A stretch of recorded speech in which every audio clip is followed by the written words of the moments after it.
Bueno, sí, sí, ahora sí. Muy bien. ¿Por qué es que el Evangelio viaja sobre el poder del perdón? Porque no puede viajar, no puede avanzar, no puede caminar y no puede llegar al cielo si no hay perdón. Eso es importante que lo consideremos. Y a veces traemos ideas equivocadas acerca de este concepto que es bíblico, que es de Cristo. Por ejemplo, los futbolistas dicen, el que perdona, ¿cómo dicen los futbolistas? Pierde. El que perdona, pierde. Es decir, que cuando ya está frente a la portería y no la patea con todas sus fuerzas, pues el otro va a hacerlo en la otra portería. A veces traemos ideas equivocadas desde el perdón. Algunos dicen, no, yo no perdono porque me está viendo la cara. Quiere decir que él está... Sí le entendemos eso, ¿verdad? Que está haciéndolo solo para tomar ventaja de la persona. Entonces tenemos ideas equivocadas y así podríamos hablar de todas esas ideas equivocadas. Pero vamos a hablar de las ideas correctas de acuerdo a la palabra de Dios. ¿Cuáles son las ideas correctas? Hermano, yo quisiera en esta mañana que pudiéramos aprender el secreto. Pudiéramos aprender el secreto para destruir el poder y la maldad del pecado. Si pudiéramos entender este secreto, podríamos destruir el poder y la maldad del pecado. Para ello he seleccionado dos peticiones del Padre Nuestro que nos ayuden a la comprensión de este asunto. En el Padre Nuestro encontramos la petición, dice, el pan nuestro de cada día, dánoslo hoy. Y la otra petición es, y perdónanos nuestras deudas, como también nosotros perdonamos a nuestros deudores. Notemos allí que el asunto es el pan de cada día y el perdón de cada día también. Pero tiene mucho que ver cómo está hecha las dos peticiones del Padre Nuestro. En Lucas 11 encontramos el otro Padre Nuestro. Mateo 6 es un Padre Nuestro, acuérdese, es una versión. Y luego en Lucas 11 tenemos otro Padre Nuestro, es otra versión de otro escritor. Mateo entonces dice deudas, ¿verdad? Pero ¿qué dice Lucas 11? ¿Cómo dice en el texto de Lucas 11, versículo 3? ¿Cómo lo dice? Dice, el pan nuestro de cada día, dánoslo hoy y perdónanos nuestros pecados. Ve ahí la diferencia, ya no dice deudas, dice pecados. Porque también nosotros perdonamos a todos los que nos deben. Y usted dirá, bueno, entonces, ¿por qué no se pusieron de acuerdo los evangelistas? ¿Por qué no pusieron? Bueno, escribieron cada uno de ellos a contextos diferentes, a públicos diferentes. Y por eso entendemos que Mateo escribe basándose en la costumbre judía de llevar récord de lo que te pedía la persona prestado. Si te pedía un costal de papas, si te pedía unas libras de cebolla, si te pedía dinero, si te pedía alguna cosa de tu casa para asar carne y te lo pedía, él te llevaba anotado, el judío llevaba anotado todo, cada detallito, cada cosita, lo más insignificante, te llevaba. Si le regalaste un chicle, dice, le voy a anotar que le di un chicle para que me devuelva ese chicle, pero no masticado, sino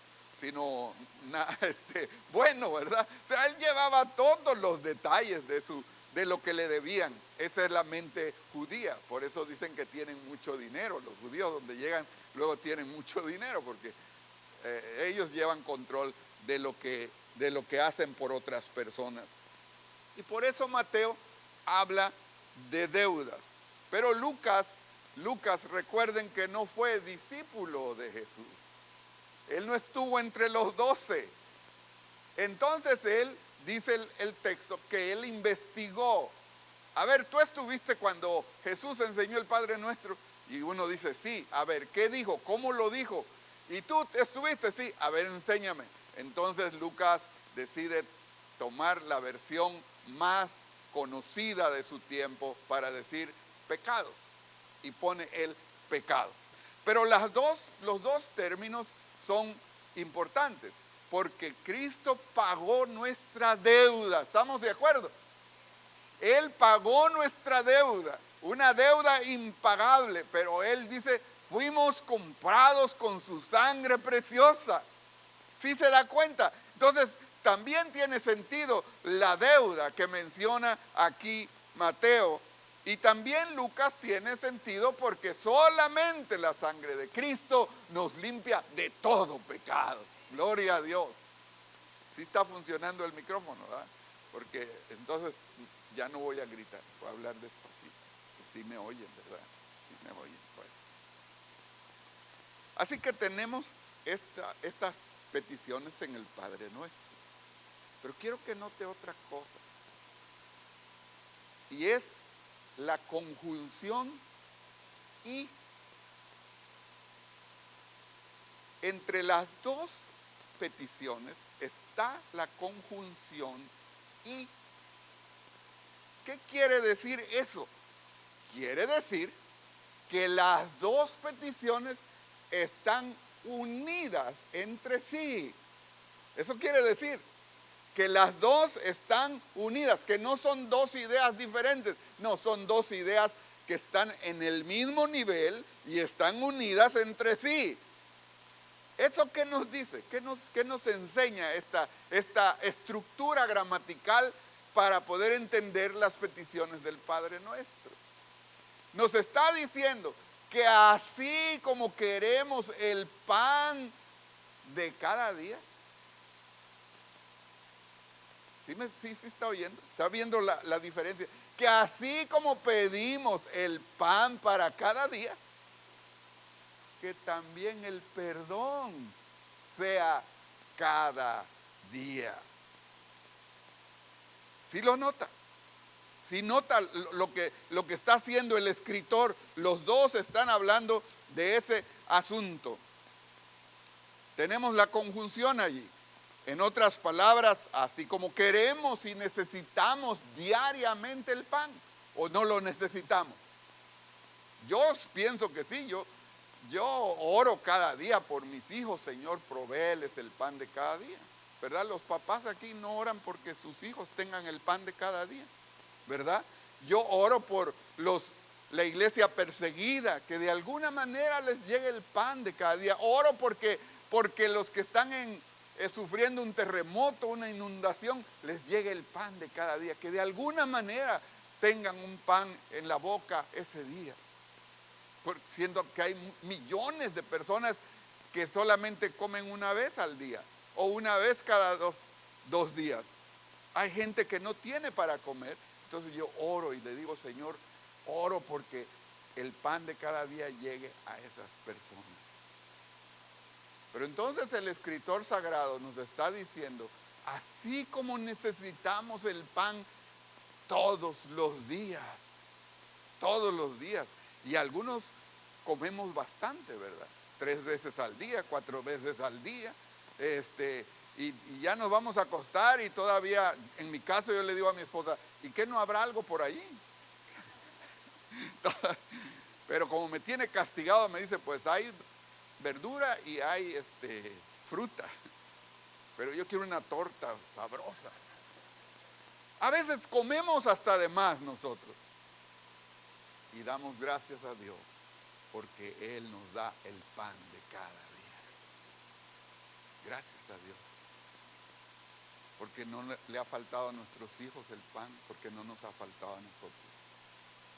Pero el escritor también está diciendo, así como necesitamos el pan, Así como queremos el pan de cada día, también debemos de sentir la necesidad de perdonar o de conceder el perdón, de pedir el perdón, que sea una necesidad también de cada día. Pero hay otra cosa que notemos en el Padre Nuestro. Aparte de la conjunción y, tenemos un plural. ¿Qué es plural? Plural es muchos, ¿verdad? Singular es uno, plural es más de uno. Entonces tenemos también un plural. Esta oración está en plural, es decir, cuando habla en plural está diciendo Padre nuestro, danos es plural, perdónanos es plural, no es singular, es para todos, es para todos. Entonces, también este plural nos ayuda porque nos enseña a ver que la sociedad en la que vivimos tiene un mal sistémico. Un mal sistémico quiere decir que la sociedad en sí vive con relaciones quebrantadas. El ser humano no se conoce, el ser humano se aísla, el ser humano no quiere saber nada de los demás, porque los demás lo han agredido, porque los demás le han hecho daño. El ser humano no quiere saber del ser humano y somos los grandes desconocidos. A veces en el hogar sucede, ¿verdad? Pero la sociedad tiene un problema y es que la sociedad no conoce este concepto bíblico del perdón. Pero nosotros también debemos orar porque esas personas puedan buscar el perdón. Porque el perdón logra la generosidad de la cruz. El perdón logra que la generosidad de la cruz nos haga más humanos. Que la generosidad de la cruz nos haga más humanos. El perdón es la esencia del Evangelio. Algunos escritores han hablado como la esencia del Evangelio. Incluye humildad, incluye muchas cosas, este concepto del perdón. Jesús en la cruz dijo, Padre, perdónalos porque no saben lo que hacen. Es decir, no entendemos muy a profundidad este concepto, pero el perdón es la esencia del Evangelio. Es decir, decidir no perdonar es burlarnos de la cruz de Cristo. Si notamos lo profundo de este concepto, si no decidimos perdonar, si no aprendemos a perdonar, nos burlamos de la cruz de Cristo, porque la cruz de Cristo es señal de ¿qué? De perdón. Es señal de perdón. Pero a veces solamente pensamos en nosotros y es cuando dejamos la humildad para abrazar el egoísmo, el orgullo humano que no puede perdonar. La relación entre la culpa y la vergüenza. Cuando hemos hecho algo mal, viene a nosotros un sentimiento de culpa. Cuando las personas viven en constantes culpa, arruinan sus vidas, arruinan su felicidad, su gozo, por estar en constante sentimiento de culpa. ¿Qué va a producir en el corazón de la persona, en el espíritu de la persona, en el cuerpo físico de la persona? Va a producir muchas cosas: amargura, resentimientos, deseos de venganza, odio. Va a producir en la persona todo este sentimiento de culpa, va a producir en la persona todo eso, porque no puedes perdonar. Pero la cruz de Cristo nos habla también de la culpa. Solamente cuando traemos nuestra culpa a los pies de Cristo, descansamos y podemos tener gozo, paz, felicidad, porque hemos dejado toda esa culpa a los pies de la cruz de Cristo. La vergüenza. El ser humano también vive la vergüenza por lo que ha sucedido en su vida. Consideramos que nuestra persona no merece. Hay una falta de sentimiento de valor en la persona. Estamos devaluados. Pero mire, la gracia de Dios lo resuelve maravillosamente. La culpa se resuelve con el perdón y la vergüenza se resuelve con la aceptación. Dios nos acepta tal y como somos. Perdidos, llenos de pecado, de maldad, de amargura, de resentimiento. Dios no nos dice, mira, hasta que te compongas, entonces te voy a aceptar. Hasta que te compongas, vienes a mí. No, hay personas que así piensan. Que yo esté mejor, voy a ir a Dios. No, Dios te quiere así como estás, te acepta. Y cuando te acepta, entonces es cuando te sientes bien, que te acepte como está. Y entonces quita la vergüenza. Las personas aceptadas pierden la energía para odiar. Pierden esa energía, ese motor interno para odiar, porque son personas que han sido aceptadas, no solo por Cristo, sino también aceptadas por los demás. El veredicto de Cristo es contra la inhabilidad de poder perdonar. Mateo 18:35. El fin de la parábola de los deudores, de los dos deudores, y el final es como una piedra caliente.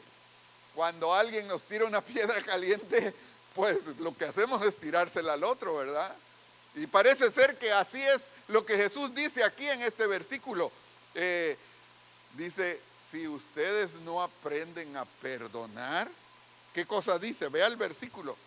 Así también mi Padre Celestial hará con vosotros, si no perdonáis de todo corazón. Es decir, verdaderamente, si no perdonáis de todo corazón cada uno a sus hermanos sus ofensas. ¿Qué le parece este veredicto que tenemos del juez verdadero? Si no perdonamos, si no aprendemos a perdonar lo que te hayan hecho, lo que dijeron de ti, lo que hablaron a tus espaldas, o del chisme, o de lo que sea. Si no aprendemos a perdonar a nuestros hermanos, también, dice vuestro Padre Celestial, no les perdonará a ustedes sus ofensas, sus pecados. El ser humano ha desarrollado la habilidad de frustrar la gracia de Dios provista en Jesucristo al rechazar la provisión del perdón. Cuando usted está rechazando la oportunidad de perdonar, cuando usted está rechazando la provisión de Dios en Cristo, la provisión de Dios en Cristo de compartir de su gracia. Y regresemos a las dos peticiones del Padre nuestro. Danos hoy nuestro pan cotidiano y perdónanos nuestras deudas, así como nosotros perdonamos a nuestros deudores. La una lleva a la otra. Dios quiere que tengamos la habilidad de poder perdonar y perdonemos como Él quiere que perdonemos. La parábola la encontramos en Mateo 18, del 23 al 35. Vea su Biblia, ahí hay una parábola, la parábola de los dos deudores. Mateo 18, del 23 al 35. Es un rey, es un señor, un hacendado, vamos a decir, que dejó su hacienda en manos de sus trabajadores, sus mayordomos, puso gente que estuviera a cargo de sus negocios, de su campo, de su viña, y un día regresó.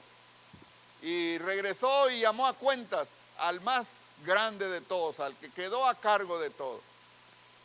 Al mayordomo, vamos a decir, lo llamó para que rindiera cuentas. Pero si usted está leyendo el pasaje, encontró que le debía mucho. Le debía mucho. ¿Cuánto le debía? Dice 10,000 talentos. Ahorita vamos a hablar de eso. Le debía demasiado. Y entonces lo iba a castigar a él, a su mujer y a todo lo que tenía. Iba a vender a sus hijos, iba a vender. Era una terrible desgracia, ¿verdad? Una terrible desgracia, que el hombre se pone a llorar y a pedirle: Señor, dame oportunidad para pagártelo. Yo te voy a pagar el dinero, yo te voy a dar todo lo que tú me pidas, pero no me hagas eso. ¿Cómo vas a vender a mi mujer y a mis hijos y todas mis cosas, todas mis pertenencias? No, ten misericordia de mí. Y aquel hombre, dice, fue movido a misericordia y le dijo: todo lo que me debes te lo perdono, no me debes más, te lo perdono. Qué paz, ¿verdad? Qué alivio cuando ya no debemos nada, ¿verdad? Cuando ya no debemos eso, que alguien nos perdone. Qué alivio, qué paz, qué tranquilidad. Pero dice la parábola que saliendo afuera encontró a uno de menor rango que él, que también le debía. Vea cuánto debía el primero. Él le debía 10,000 talentos. Vamos a decir que este primer hombre, el mayordomo, si un talento corresponde a un salario mínimo de $80, y son 100,000 talentos, entonces diríamos que 10,000 talentos serían, ahí los matemáticos, por favor, serían $480,000 debía. $480,000 debía esta persona, pero como pidió clemencia, le fue dado clemencia y le perdonaron toda la deuda. Pero ahora dice, él va y encuentra uno que le debe. ¿Cuánto le debe? 100 denarios. 100 denarios. Un denario equivale a $80 diarios, que suman, ¿cuánto sumarían? 8,000, ¿verdad? A ver los matemáticos, 8,000. Vamos a decir que debía $8,800. ¿Verdad que es muy grande la diferencia entre 400, ¿qué? Dijimos 480,000 a $10,000 o $8,000, pues es mínima la cantidad, ¿verdad? Y cuando lo encuentra, lo agarra del cuello, ¿verdad? Si lea la historia, es que lo agarra del cuello y lo arrincona a la pared y le dice: ahora me pagas todo lo que me debes, me pagas todo lo que me debes. Y aquel hombre, por más que le pedía que tuviera clemencia de él, no tuvo clemencia de él. Y le dijo: ahora me pagas y te voy a meter a la cárcel hasta que me pagues hasta el último centavo.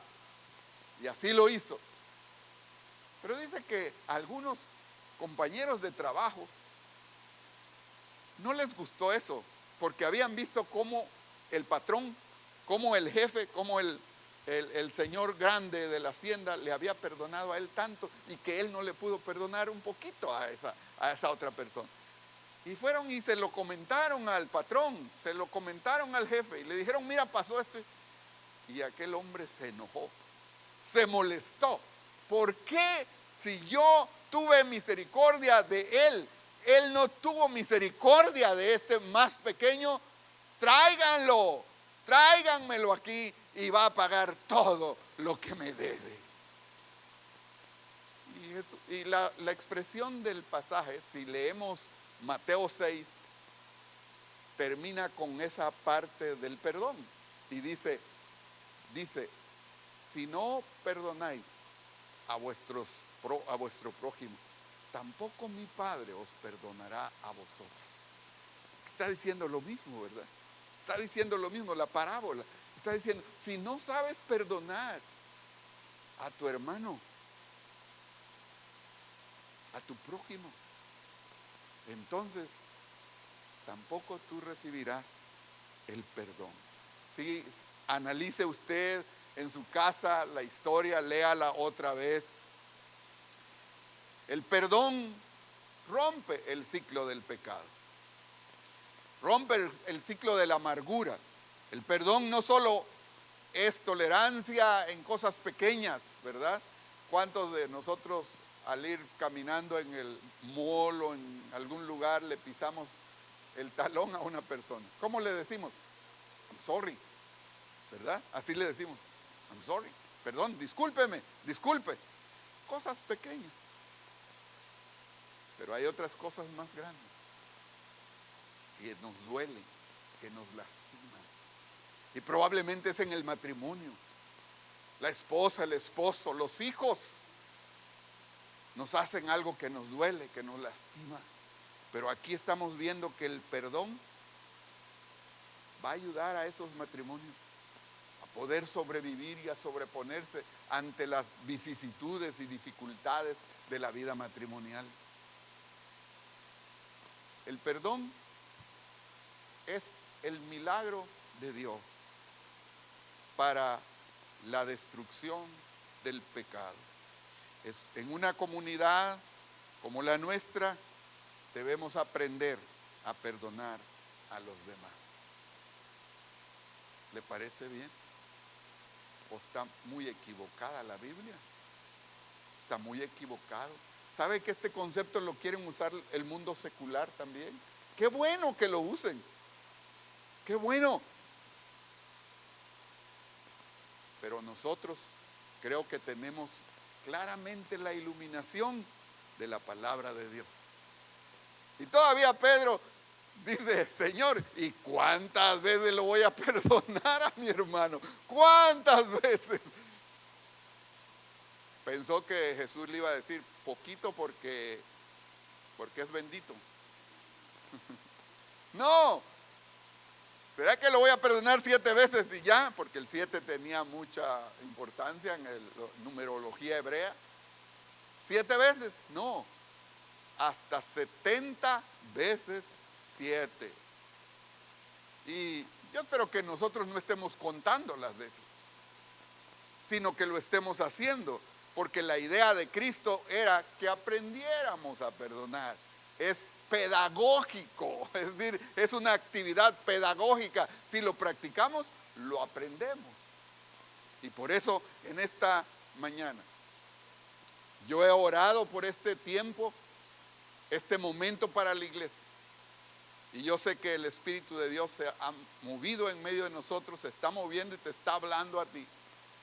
Y voy a pedir a los pastores, al hermano Javier, a la hermana Dulce y la hermana, a la esposa del hermano Javier, si nos ayuda con la traducción. Oh, ahí va el hermano también. Bueno, está bien. Gracias, gracias. Hermano Javier, hermana Dulce, hermana Raquel, por favor, voy a pedirles que tomen una charola de pan que está aquí al frente. Quédese uno aquí al frente, otro en medio y otro allá atrás, por favor. Y vamos a hacer un ritual.